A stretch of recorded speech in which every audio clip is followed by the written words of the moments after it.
Olá pessoal, eu sou Pedro Brandão, professor de língua portuguesa formado pela PUC do Rio de Janeiro. Começa agora mais uma videoaula do nosso canal Português Papo Cabeça. Em primeiro lugar, inscreva-se no nosso canal para não perder nenhuma das nossas próximas videoaulas e ative o sininho para receber todas as notificações. Essa aula está sendo postada na quarta-feira, dia 16 de novembro. Domingo agora será o Dia Nacional da Consciência Negra, dia 20 de novembro, e será também o segundo dia de prova do Enem. Por acaso, essa aula está sendo publicada na semana véspera da Copa do Mundo de 2022. E vamos analisar um recente caso de racismo. No último amistoso da seleção brasileira antes da Copa, ocorrido em Paris, quando o Brasil goleou a Tunísia por 5-1, o jogador brasileiro Richarlison foi vítima de um ato de racismo. Um torcedor arremessou uma banana contra o jogador. Então vamos usar os recursos que nós já estudamos da nossa língua para analisar de que maneira esse fato foi noticiado por dois jornais, O Globo e Folha de São Paulo. Segue um quadro. Vejam a página da notícia no jornal O Globo. Todos vocês concordam que o título poderia ser escrito assim como está escrito em vermelho? Claro que sim. Na forma como o título foi escrito, o sujeito era Brasil. Na forma em vermelho, o sujeito seria racismo. Então podemos supor que o jornal não quis dar tanto protagonismo ao racismo. Podemos supor que a intenção por trás disso seria colocar o país representado pela seleção brasileira como uma entidade à parte do racismo. Se fosse escrito como está em vermelho, daria a ideia de que os brasileiros não fariam nada contra o racismo. Mas se a notícia for lida, vai ficar claro que os jogadores, o técnico Tite, a CBF, todos foram contra o ato. A notícia, podemos supor, só foi lida por quem se interessou, sendo que junto com a notícia foi publicado um olho com a fala de Richarlison, condenando o torcedor. Então podemos supor que o jornal quis colocar o Brasil como agente de condenação do racismo. Vejam a primeira página da edição e vejam que a chamada para a notícia veio com uma foto de uma cena do jogo chamando a atenção. Então um pedestre que passar na rua e olhar para o jornal vai ficar a par do que aconteceu no jogo e quase que certamente vai ficar a par do caso de racismo, já que esse racismo foi mencionado no título da chamada. Reparem outra coisa, a foto chama atenção, de modo que a notícia dialoga visivelmente com a charge que veio na primeira página, em que o então presidente e candidato à reeleição Jair Bolsonaro aparece simulando atirar no ex-presidente do Supremo Tribunal Federal, Joaquim Barbosa. Reparem que não há nenhuma alegação de que Bolsonaro seja racista, mas acaba sendo nítido o diálogo entre a notícia e a charge. Agora vamos ver como a mesma notícia foi dada no jornal Folha de São Paulo. Nesse caso, talvez não adquira tanta importância a mudança na forma de se escrever o título, porque na página temos um conjunto de 3 fotos que de alguma maneira chamam a atenção para os negros. Na notícia sobre o jogo, bem como na notícia abaixo, os títulos mencionam nomes de países africanos, Tunísia e Senegal.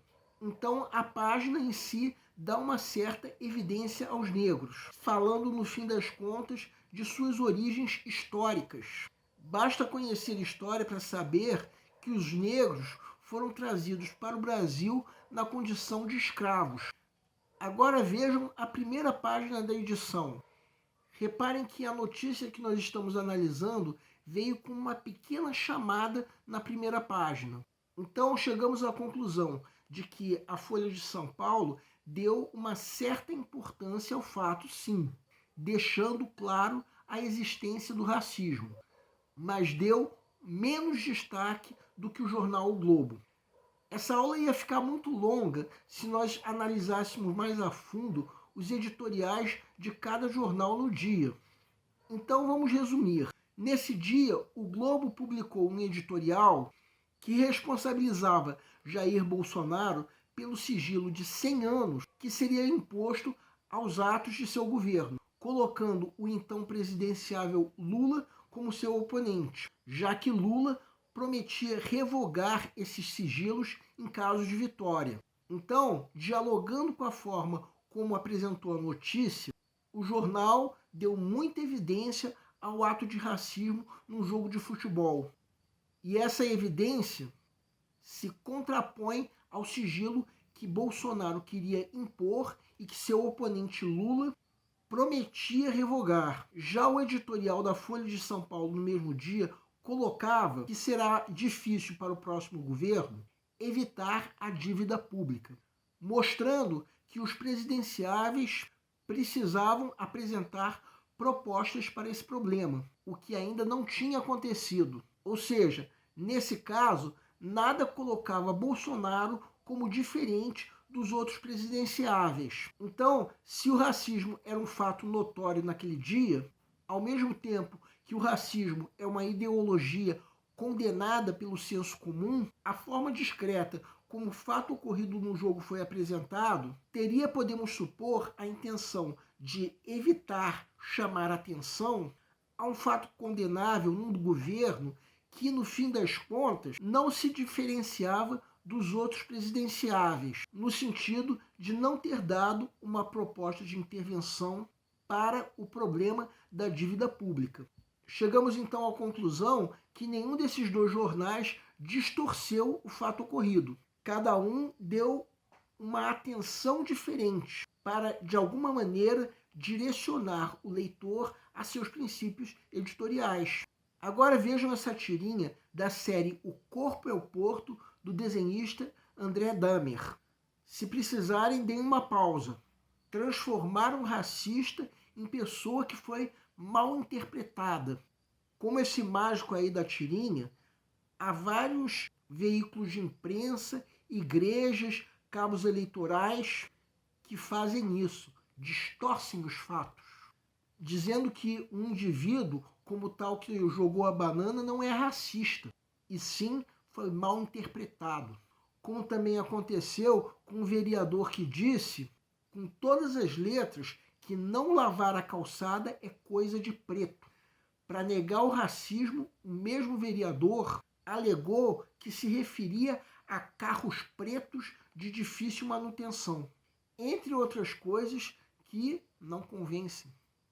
Bem, essa aula foi em homenagem ao Dia Nacional da Consciência Negra, que será o próximo domingo, dia 20 de novembro, que será também o segundo dia da primeira aplicação da prova do Enem desse ano.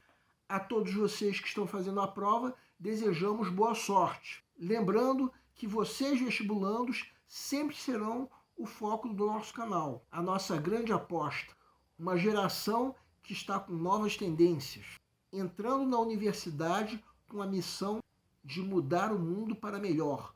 Boa sorte! O nosso canal Português Papo Cabeça antigamente se chamava Aprenda a Língua Portuguesa. Cada vez mais estaremos focados em vocês, que estão movendo a roda da história para que seja criado um futuro melhor para todos.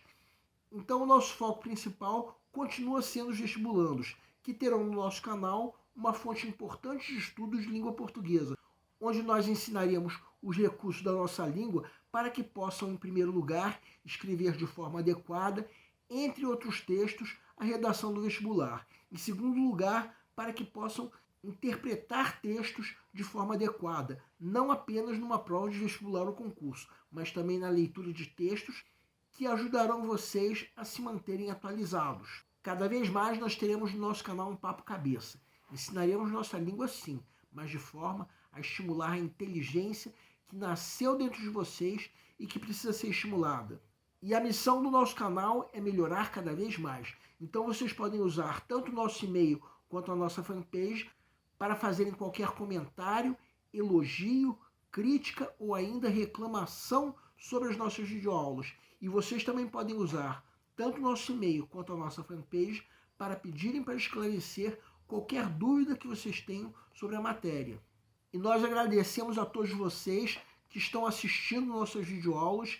Em especial, nós agradecemos a todos vocês que estão compartilhando nossas videoaulas com outras pessoas. Muito obrigado, porque vocês estão ajudando o nosso canal a ser feito. Pedimos ainda que deixem um like. Muito obrigado e aguardem nossa próxima aula.